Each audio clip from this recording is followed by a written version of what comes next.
Écomobilier, Écomaison est présent sur le salon depuis 10 ans.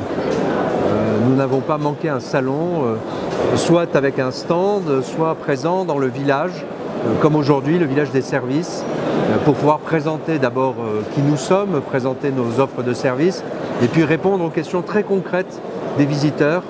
Moi, je suis depuis 10 ans émerveillé par le fait que les entreprises viennent nous voir, certaines pour avoir des informations, d'autres pour râler, ça arrive aussi, et puis beaucoup pour travailler ensemble.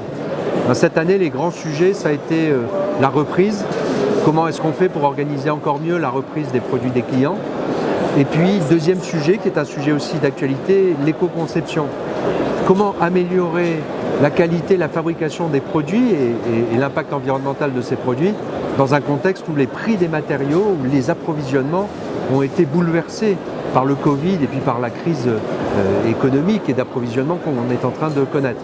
Donc beaucoup de visiteurs très intéressés par ces sujets-là et pour lesquels nous sommes partenaires.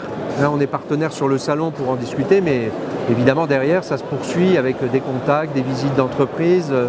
Parfois nous-mêmes emmenons les entreprises visiter des centres de tri ou des centres de recyclage. Donc je pense que si je résume, le premier objectif, c'est se faire connaître nos services et répondre aux questions des participants.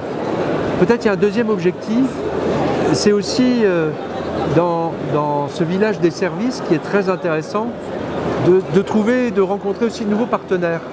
Parce que dans le fond, c'est un métier qui évolue beaucoup en ce moment, qui a beaucoup évolué les dernières années.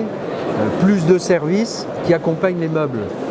Des services de livraison, des services de réparation, des services de pose, des services éventuellement de substitution, de location. Donc ce qui est intéressant pour nous, c'est d'être là au cœur de cet écosystème de services et de pouvoir travailler, présenter notre projet, écouter les propositions des autres partenaires et peut-être de construire des réponses ensemble au bénéfice des distributeurs, au bénéfice des fabricants. Voilà, peut-être c'est le deuxième enjeu pour nous, c'est dans cet écosystème qui se constitue de services, d'être un des acteurs auprès des entreprises, la fabrication ou la distribution bien sûr. Écomobilier devient Écomaison, la transformation est en cours, elle est liée à 3 facteurs principaux. Le premier facteur, c'est qu'on a évolué dans notre activité. On collectait, on recyclait les meubles depuis 10 ans. Depuis le mois d'avril, on va aussi collecter, recycler des articles de bricolage, des éléments du jardin, des jeux, des jouets, des jeux d'extérieur. Et puis, depuis le mois d'octobre, nous sommes également agréés pour collecter les déchets du bâtiment. Donc, première raison de changer de nom, un élargissement du périmètre. Deuxième raison, aller vers un nom peut-être un peu plus familier pour faire un peu plus de communication auprès du grand public, pour mettre en valeur cette filière de recyclage qui fonctionne bien.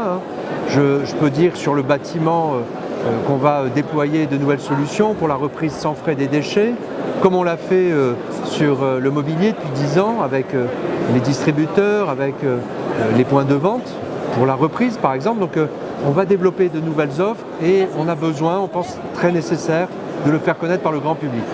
Donc, deuxième raison du changement du nom, le grand public. Troisième raison, cet élargissement finalement, il permet de capter plus de matériaux qui sont très proches des matériaux que nous captions déjà à l'origine, le bois, les plastiques, les mousses, les textiles, le métal, qui composent les éléments d'ameublement que nous allons aussi capter sur les articles de bricolage, sur les jouets et puis sur le bâtiment. Et du coup, on va augmenter les volumes de recyclage pour permettre une économie d'échelle qui sera bénéfique pour tous. Voilà, c'est ça qui explique notre évolution vers Écomaison.